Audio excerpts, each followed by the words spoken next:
Alright guys, NMRC here with you guys.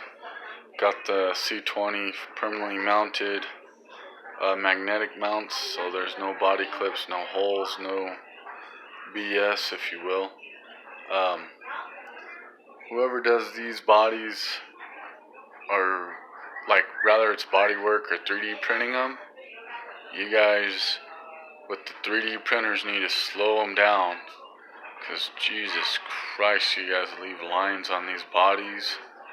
And I don't feel like using a ton of body filler to fill in cracks like that there. I mean, whoever takes the time and smooths every piece out like on a body this big, they put in crazy amounts of hours into this body, or a body this scale size, to make it look nice. If they get a body that has this many lines in it, see, like I rub across here and there's just tons of lines on this thing. Or get a better 3D printer if you're gonna try and say you can print stuff and sell it, do a better job. So, but anyway, I'm not trying to bag on you guys, but I'm just saying, take your time, man. If people want stuff right away, then that's just tough crap. This is what reflects you and your quality of your stuff here, of your printer and everything, and it kind of looks like crap. And to do this much body work is ridiculous on an RC body like this, for me anyway. So here's open the hood here. I still gotta sand down the hood on the edges to make it fit sit right on the body. I'm gonna make hood hinges on it so it's functional and all that fun stuff. Try and get this hood back on here somewhat. There we go. But I almost have it sitting pretty good. It's almost there. Just gotta sand more of it, and that baby will be ready. So we'll show you how I did the magnetic system on here. So these are drift car magnets. These go onto the body. So you glue them to the body, just like I did on this hard body here. And then set that down.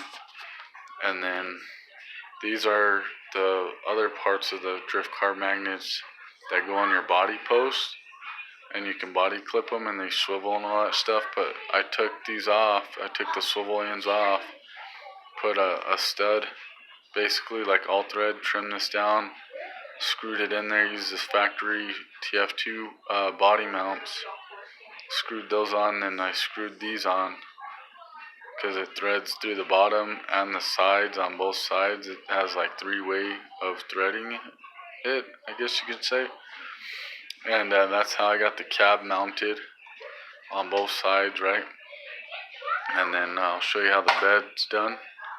Here's the bed, glued those on, and then I just bolted the tower parts of it on there, and had to take out the middle truss or cross member for the shocks to bring the shocks down. And then I put that fuel tank down here.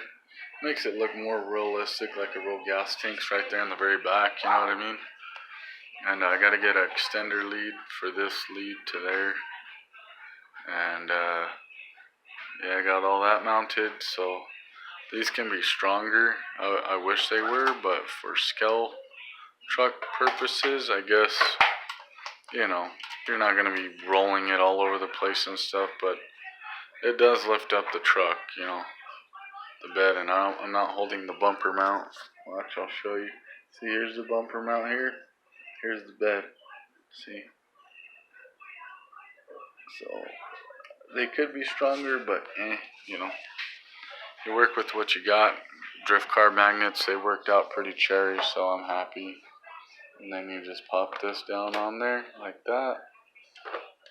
And the front of the cab sits. See how I push on it and it's not, the whole cab ain't like tilting, is that bumper brace what I have in here sits right up in here, which I'll show you. So right in there, see that bumper mount type deal? Well, that's actually the other part of the servo mount. When this servo was horizontal right here instead of vertical, well, I guess that would be vertical and this would be horizontal, but either way, you know what I'm saying. When the motor was here and your servo's like right there, this is the other cross member for that servo to set here and bolt it in, and this just sits on it so it holds the front of the cab from falling down or pop, you know what I mean? And you guys don't, when you guys put the scale V8 in here, you guys don't have to buy, you don't need to buy a servo mount. Like, there isn't an aftermarket servo mount to mount these V8s in here. You just take the servo out, you take this cross member that goes across here out, and then you take that servo mount, this main one, and you take it and you spin it around and pop it in there. And then you can bolt that down. But put your V8 in first, then put that, and then the servo, because this is so tight fit up. See how far away that is? Barely away from the servo. So if you go to put this in after you put the servo, you won't be able to get this V8 in because your servo's in the way, because it's got to do, you know what I mean? It's got to maneuver in there to get that in there. But anyway, here's the C20 Chevy truck, 4x4, 3D printed, tf2 long wheelbase rig that I'm building. And here soon I'll be getting on the dually, showing you guys that. I already started the body work on the dually, but that one's way easier than this damn thing is with all these lines. And then this body filler seems to suck into the gaps. So after I sand it, I'm going to have to fill it, sand it, fill it, sand it till it's smooth. I might have to even put filler all the way over all these